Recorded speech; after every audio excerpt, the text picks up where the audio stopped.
సందర్భంలో నడుస్తుంది. పూర్తిగా నిప్పుల మధ్య ఈ రైలు వెళ్తూ ఉంటుంది. ఆ రైలులోకి జనం మంటల్లో కాలిపోతున్నారు. కానీ వారికి శరీరం నాశనం అవ్వదు. కాలిపోతున్న వాళ్ళు బిగ్గరగా అరుస్తున్నారు. అడవి రాక్షసులు రైలులోకి దూకాలి. ఈ రైలులోని వాళ్ళని చిరి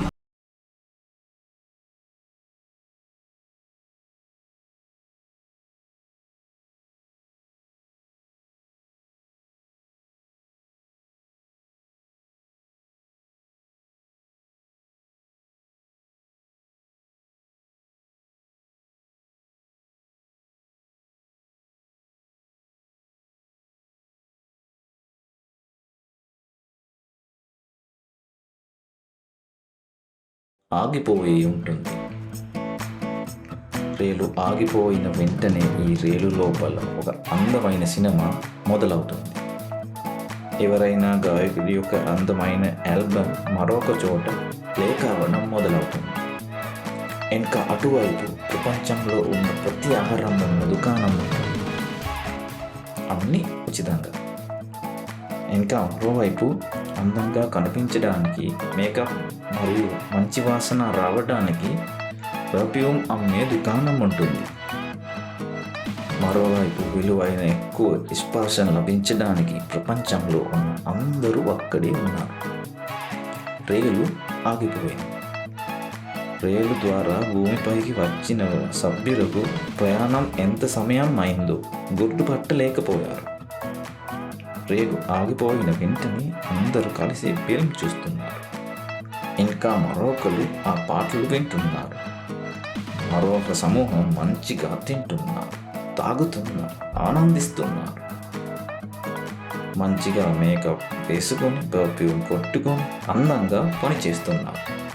వాళ్ళు అరుస్తూ ఇతరులకు ఇలా అంటారు, చూడండి నా సంతోషం, చూడు నేను చేసిన పుణ్యం నాకు లభిస్తుంది, చూడు చూడు నా దగ్గర ఎంత వాసన వస్తుంది, మీకు తినాలని ఏమీ లేదా, చూడు నా దగ్గర తినడానికి అన్నీ ఉన్నాయి. ఈ అందమైన సినిమా చూడకపోతే మీకు కళ్ళు ఒంటి వేరుతాం. మస్ట్ వాచ్ మూవీస్ అలాంటివి కూడా తయారు చేయబడ్డాయి. You must watch them before you die. నువ్వు చనిపోయే ముందు ఈ మూవీస్ తప్పకుండా చూసి ఉండాలి. అలాగే కూడా చెప్తున్నారు. దాదాపు 59 సంవత్సరాల వరకు ఇదంతా చేస్తూ ఉంటారు. ఎంజిన్ని స్టార్ట్ చేసిన శబ్దం వస్తుంది. శబ్దం వింటున్న వెంటనే రైలు తలుపు దగ్గరికి పరిగెడుతూ ఈ రైలు యొక్క తలుపులు తెరవడానికి ప్రయత్నిస్తున్నారు. ప్రయత్నం చేసి అహో దేవుడా తలుపు తెరవండి అని అరుస్తూ తలుపు తెరవడానికి ప్రయత్నిస్తున్నారు. కానీ తలుపులు తెరుచుకోవట్లేదు.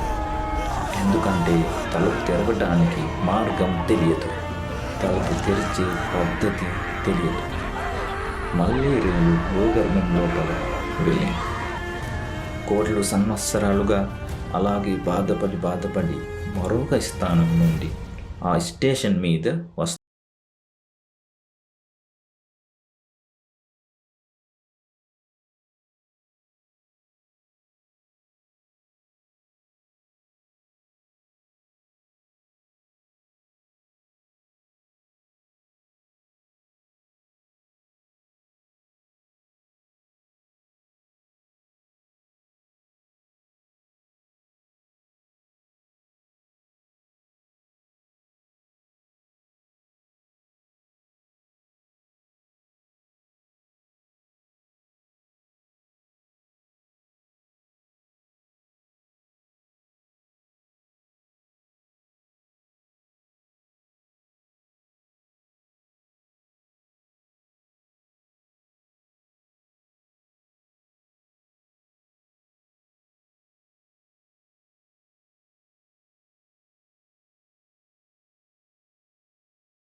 నుండి బయటపడిన వ్యక్తి అని ఒక విగ్రహం నిర్మించి ఉంది.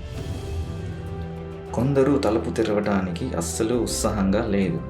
కాలు మీద కాలు పెట్టి ఈ పాటలు వింటూ ఉంటున్నారు. అది వింటున్న మధ్య ఇతరులకు చెప్తున్నారు. వారికి పిచ్చి, తినడం, తాగడం మరియు ఆనందించడం ఉన్న ప్రపంచంలో వారు తలుపు తెరవడానికి ప్రయత్నిస్తున్నారు అని. మరొక సమూహం ఉన్నారు. ఉదయం నుంచి సాయంత్రం వరకు ఆ ఫిల్మ్ చూసి మేకప్, పర్ఫ్యూమ్ పూసుకొని అందంగా తయారు అయ్యి కొన్ని పువ్వులు కోసుకొని ముందుగా తలుపు తెరిచిన వ్యక్తి యొక్క విగ్రహం దగ్గరకు వెళ్ళి ఆ విగ్రహం ముందు పువ్వులు పెట్టి దానికి పూజలు చేస్తున్నారు.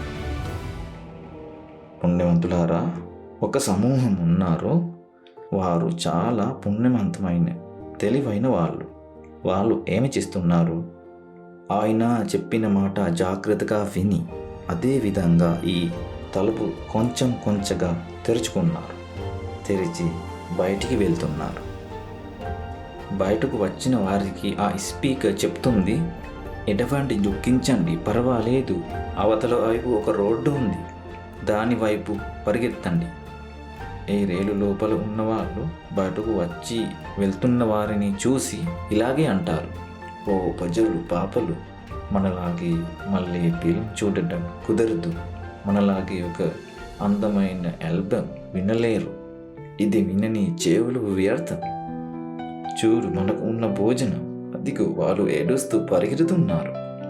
పుణ్యవంతులారా, 60 సంవత్సరాలు ఉన్నాయి. ఎంజిన్ స్టార్ట్ అవుతుంది. లోపలికి వెళ్తుంది. మళ్ళీ కోర్లు సంవత్సరాలుగా వెళ్ళి తిరిగి వచ్చినప్పుడు ఆ స్పీకర్ ఉండదు.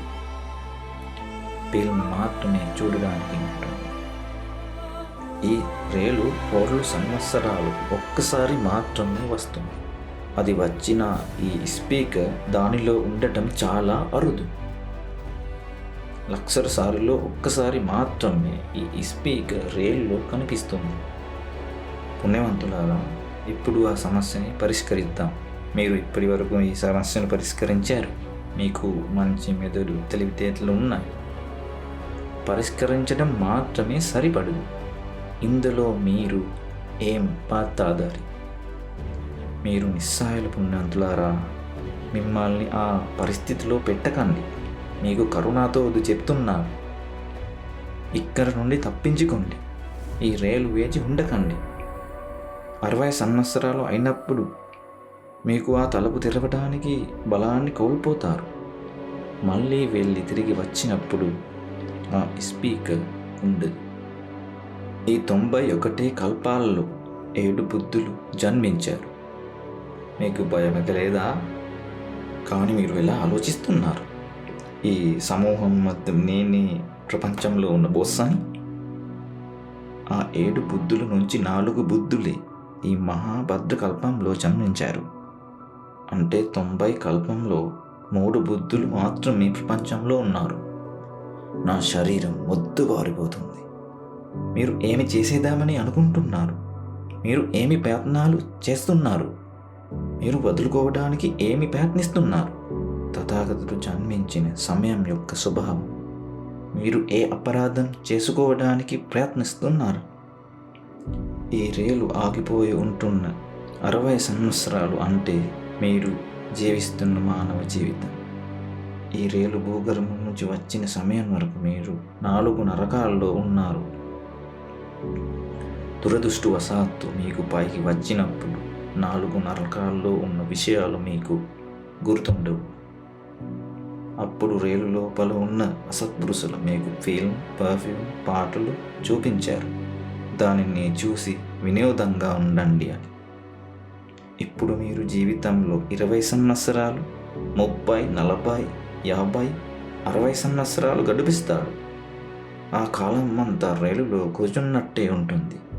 ఆలోచించండి, మీరు ఎంత సినిమాలు చూశారు, ఎంత పాటలు విన్నారు, ఇంతకాలం ఇలా గడిపేస్తున్నారు. మీరు మెలకువలో ఉన్నారా? ఈ విషయానికి ఉన్న గంభీరత మీకు అర్థమవుతుందా? ఈ రైలులో కొంతకాలం క్రితం వచ్చిన ఒక వ్యక్తి స్వయం జ్ఞానంతో ఈ రైలులోకి తలుపు తెరిచారు.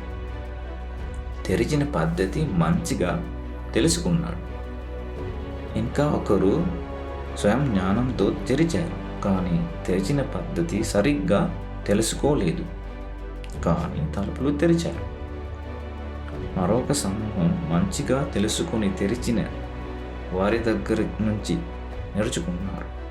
పుణ్యవంతులారా, తెలుసుకుని తెరిచిన ఉత్తముడు ఎవరు? సుగత తథాగతుడు. తెరిచిన పద్ధతి తెలుసు, కానీ చెప్పే విధానం తెలియదు ఎవరికి. అత్యున్నత ప్రత్యేక బుద్ధుడు. ఇప్పుడు ఆ స్పీకర్ నుండి తలుపు తెరిచే పద్ధతి వినిపిస్తుంది. ఎందుకు పుణ్యవంతులారా మీకు దానికి శబ్దం వినపడటం లేదు? మీకు 2 చెవులు ఉన్నాయి కదా, చెవులు లేకుండా ఎంతమంది ఉన్నారు? ఒకరోజు ఒక తాత వచ్చి నాకు చెప్పాడు, యాక్సిడెంట్ అవ్వడం గురించి సంజ్ఞా భాషలో చెప్పాడు. ఎందుకంటే ఇప్పుడు తాతకి చెవులు వినపడటం లేదు. ఓ భగవానుడా, ఆ మనిషికి ఎంత విషాదం జరిగింది. ఇప్పుడు ఆ మనిషికి తలుపు తెరుచుకునే విధానం లేదు కదా. మీకు ఎడవాలని అనిపించడం లేదా? ఒక వ్యక్తి చెయ్యి తెగినప్పుడు మీకు ఓ దేవుడా అంటారు కదా. పుణ్యవంతులారా, ఆ మనిషికి 4 నరకాల నుండి తప్పించుకునే అవకాశం లేదు కదా. ఈరోజు మీరు అదృష్టవంతులు, ఎందుకంటే మీకు 2 చెవులు పనిచేస్తున్నారు కదా. మరొకటి, ఎందుకంటే మీరు చనిపోలేదు. ఇప్పుడు మీరు చనిపోతే 4 నరకాల్లో వెళ్ళారు కదా. ఆలోచించండి. సోతాపన్న ఫలం సాధించే వరకు చెవులు జాగ్రత్తగా కాపాడుకోండి. సోతాపన్న ఫలం సాధించే వరకు జీవితం జాగ్రత్తగా కాపాడుకోండి. సోతాపన్న ఫలం సాధించే వరకు మనసుని జాగ్రత్తగా కాపాడుకోండి, లేకపోతే పెద్ద నాశనం జీవితానికి జరుగుతుంది. ఈ ప్లే చేసిన సినిమాకు మీరు పూర్తిగా పిచ్చి పట్టినట్టు ఊరిపెయ్యబెట్టారు. ఆ ప్లే చేసిన మాటలు మిమ్మల్ని సజీవంగా ఉంచింది. ఈ రుచులు మిమ్మల్ని సజీవంగా ఉంచింది. మేకప్ వాసన స్పర్శ మిమ్మల్ని ఇంత సమయం ఈ ప్రపంచంలో ముందుకు లేచింది. మీరు ఆలోచించండి. ఈ ధర్మం లభించకపోతే మీరు కాలు మీద కాలు పెట్టుకొని ఫిల్మ్ చూస్తూ మీకు 60 సంవత్సరాల దగ్గర పడుతున్నప్పుడు రైలు ప్రయాణం తిరిగి వెళ్తుంది కదా. గుర్తుపెట్టుకోండి, తిరిగి వచ్చినప్పుడు ఆ స్పీకర్ ఉండదు. అందుకే ఇది చెప్తున్నారు. ఈ తలుపు తెరిచి బయటికి వచ్చిన వారికి దుఃఖం అనిపిస్తుంది. ఎందుకు? ఫిల్మ్ చూస్తే బాగుంటుందేమో, పాటలు వింటే బాగుంటుందేమో, అలాగే బాధ అనిపిస్తుంది. అప్పుడు బుద్ధుడు ఇలా చెప్పారు, ఎడవండి, దుఃఖించండి, ఎలాగైనా ఈ మార్గంలో వెళ్ళండి.